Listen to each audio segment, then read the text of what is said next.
jadi di sini si Tominya doang yang denger itu suara telepon.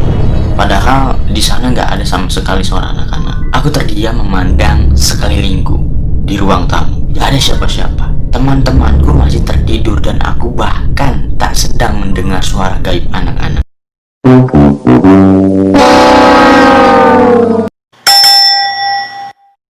Assalamualaikum warahmatullahi wabarakatuh. Terima kasih sudah berkunjung ke channelku. Di antara kalian mungkin ada yang percaya dengan hal-hal yang berbau mistis dengan sekedar membaca atau hanya mendengarkan.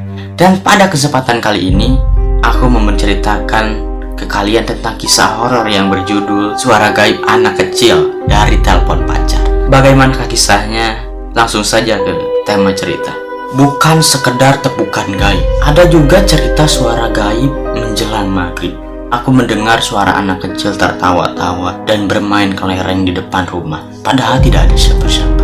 Kami pergi ke KKN beberapa tahun yang lalu. Tapi ini bukan KKN yang itu, Ponori, bukan KKN Ponori. Tapi ceritanya masih terkenang sampai hari ini.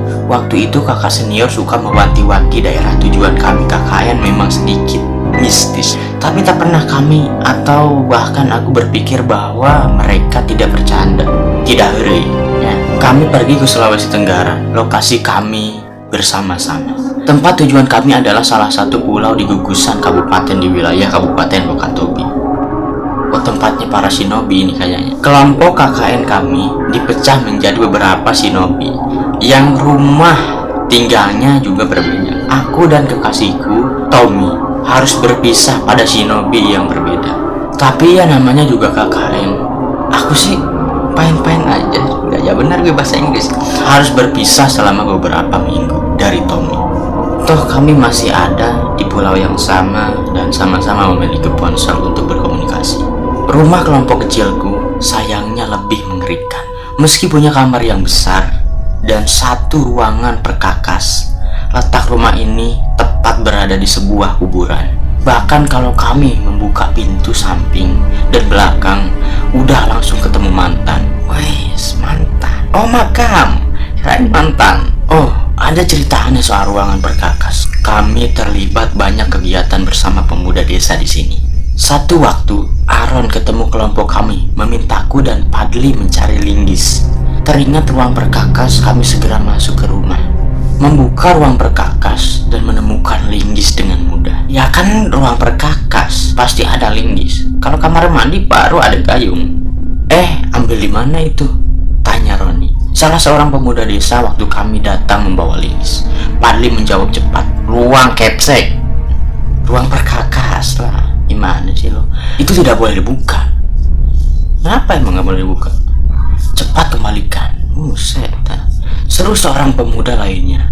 Suaranya agak panik dan membuat kami berdebar. Maka segeralah aku menarik lengan Padli untuk kembali ke rumah dan menyimpan linggis yang dimaksud. Pintu ruangan kami tutup lagi seperti biasa. Anehnya seperti ada suara klik. Set belnya udah masuk berarti kalau udah suara klik. Dan detik berikutnya ketika aku mencoba membuka pintu, pintunya terkunci dengan kokoh dan tak bisa dibuka. Cerita horor kami tak berhenti sampai di situ. Suatu hari kami kelelahan gara-gara memasang papan nama jalan di desa. Semua anak tertidur dengan cepat kecuali aku, Padli dan Asih karena kelaparan. Kami pergi ke dapur dan bermaksud memasak mie goreng. Aku berdiri di depan kompor, sedang menunggui air mendidih untuk memasukkan mie. Asih ada di depan wastafel untuk mencuci piring, sedangkan Padli duduk di pojok sambil memetik gitar. Jambu kali itu dipetik. Tiba-tiba pundakku ditepuk cukup keras. Kaget, aku menoleh. Asih dan Padli masih melakukan apa yang sedang mereka lakukan. Tak ada satupun dari mereka yang memandangku. Jadi yang nepuk tuh siapa, bro? Kalau kalian lagi diem terus ada yang nepuk ini, Pak, pasti lihat kagak ada sate-sate. Ngabrit kagak lo? Siapa yang nepuk bahuku? Lah mana gue tahu? Gue ikut. Asih terkejut. Padli berhenti main gitar. Mereka menggeleng dan kami akhirnya tahu saat itu sebaiknya kami segera tidur. Kata gajah di bati madangnya ada yang nepuk panci semua. Bukan cuma tebukan gaib, ada juga cerita suara gaib yang aku alami. Setiap waktu senja hampir usai dan azan maghrib mau terdengar, aku dan teman-teman mendengar suara anak kecil tertawa serta suara benturan kecil, seakan-akan mereka sedang bermain kelereng di depan rumah. Tapi setiap kami mengecek keluar, tidak ada siapa-siapa di sana.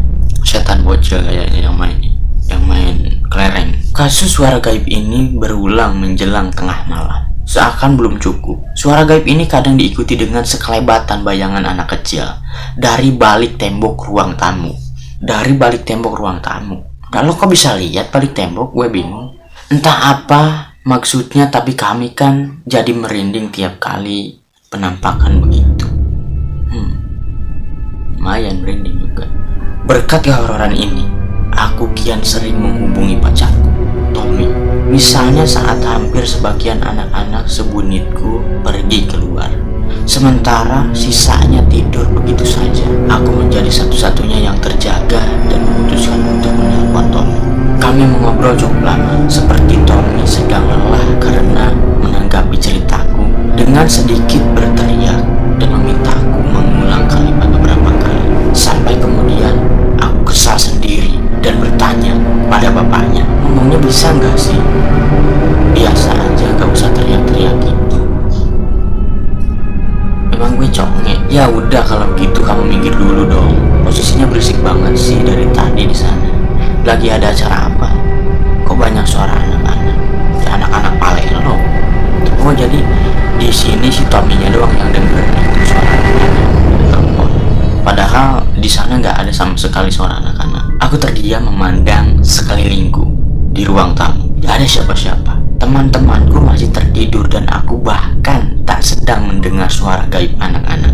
Kalian pernah gak sih waktu ya mungkin yang kuliahan gitu ya, anak-anak kuliahan gitu, pernah gak ngalamin KKN terus ngalamin hal-hal yang mistis? Mungkin kalian bisa sharing di kolom komentar ya.